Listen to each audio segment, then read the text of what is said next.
LeBron James rank? Wow. Well, first of all, it's easily top 10. Easily. But when you talk about, in terms of talent, skill, what he brings to the table,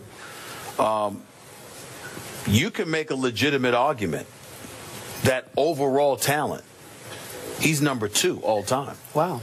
You can literally make a legit. Now, obviously, when you talk about positions, that's a different debate as to who would be your top 5 players, and you go by position, et cetera, et cetera. But when you look at, again, and there's 2 different categories. There's a talent category and there's a title category. Now, when it comes to titles, he doesn't come before Magic, doesn't come before Jordan, doesn't come before Bird, doesn't come before Kareem, doesn't come before Tim Duncan, okay? He doesn't come before those dudes. But if I'm doing my top 5, then, and I'm not taking into account titles, just talent, LeBron James is the greatest small forward that has ever played the game of basketball. There is nobody better than LeBron James. He's top 5, right?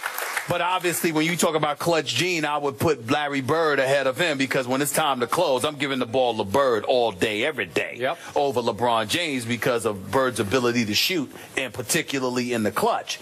But when we talk about talent, the ability to play on both ends of the floor, defensively and offensively, you can handle, you can shoot, you can pass, you can drive to the basket, you can defend multiple positions. I mean, outside of Michael Jordan, who else is there to pick?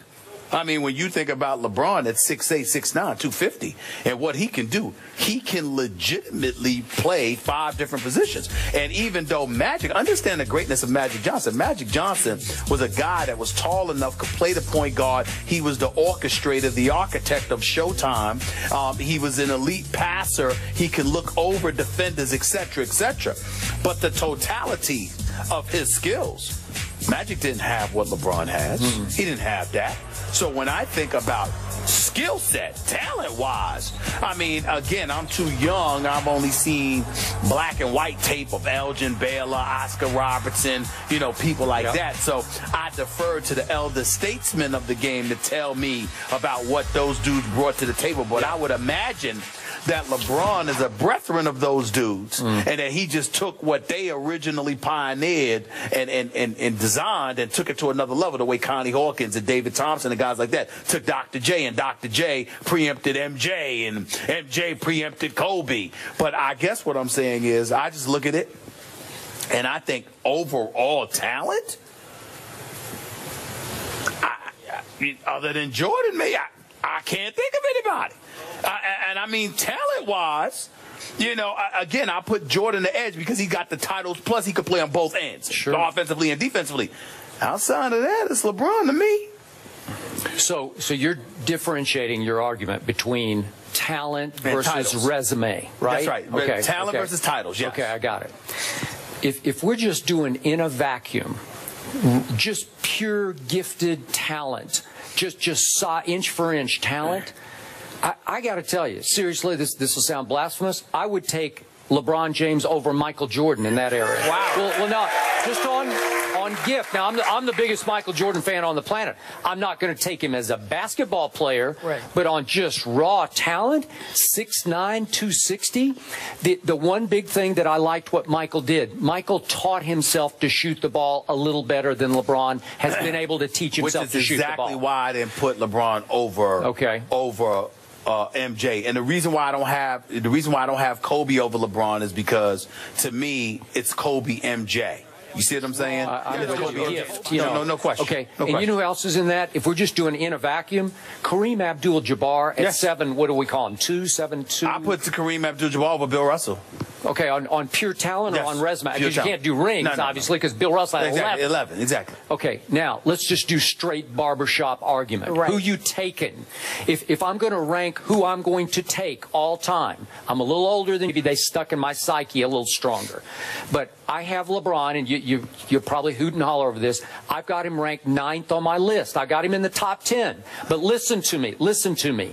I got Michael Jordan at the top because of performance, of greatness, of resume, of not just rings, because obviously he had 6, but just pure clutch gene, game closing. I want him on my team greatness. Well, that's Michael Jordan for me. And I've got Kobe over LeBron on resume. Okay, I do too. I got Kobe 2 notches above. So mine goes in order. I got Bill Russell number 2, and I know it was a different era, but when you win 11 championships, I got to put you up there. I'm sorry, I know you're only 6'9". I mean, LeBron's maybe a little bigger and stronger than Bill Russell was, but 11, I got you up there. Right. My man Magic Johnson is 3rd on my list, just because I want him in my foxhole, man. I want him running. If I want somebody with the ball in his hands in tough situations, Magic's my guy. 5 championships. I got Shaquille O'Neal at number 4. Wow. Listen, for 3 years, I have never seen a more powerful offensive force than Shaquille O'Neal. He was literally unstoppable. Now, it wasn't pretty to watch. It got a little ugly sometimes. He just ran over little dudes who tried to guard him, but he was still unstoppable for about that. Remember that 2000 to 2002 stretch in there?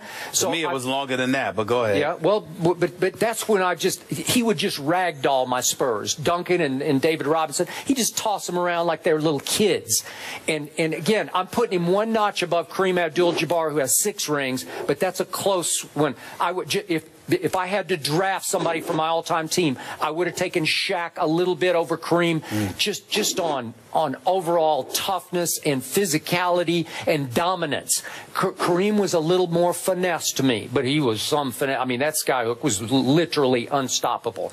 Now I've gone 5 deep. I'm putting Tim Duncan at number 6 just because he doesn't get the credit he deserves with 5 rings, because there's nothing spectacular about him. He is not box office. He is not marquee. There's no personality to him.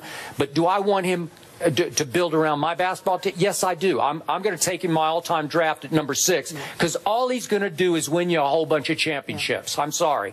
Number 7 is Kobe. 8, and I've dropped him down my list because he only has 3. I got Larry Bird 1 notch ahead of LeBron, just on clutch gene, which you just spoke of. And I got LeBron 9th. Now, LeBron is in danger of falling to 2 and 4 in the NBA Finals. Maybe he'll pull it off. And if he does, this would be his greatest, obviously, his greatest achievement ever. He would get high marks from everybody, including me, if he pulls this one off without Kyrie and Kevin Love. And if he does, he might start climbing up this list a little bit. But right now, I think it's fair. And we have seen this man now for 12 years. LeBron James has played 12 full seasons. So I've seen enough that for me to put him at 9th in my top 10 is still, on my list, by my standards, that's pretty high. He's risen pretty high on my list. Well, let me say this to you. I have no problem with your top 9. None whatsoever. I would put Kareem above Russell, because even though there's 11 titles, I'm thinking about who you played with. Yep. Who you played with, the level of parity or absence thereof that existed in the NBA at that particular time. I mean, but Kareem did get to play with Magic and Worthy. I'm also combining that with the fact that Kareem Abdul-Jabbar, to this very day, before him, since while he was playing and after, Kareem Abdul-Jabbar has the one and Magic Johnson, Michael Jordan, LeBron, Kobe, it doesn't matter. The turnaround, baseline, whatever you want to pick. There is only one unstoppable move in the history of basketball, and it is owned by Kareem Abdul-Jabbar. You knew he was going to shoot the skyhook all the time, and there was absolutely positively nothing that you could do about it. Period.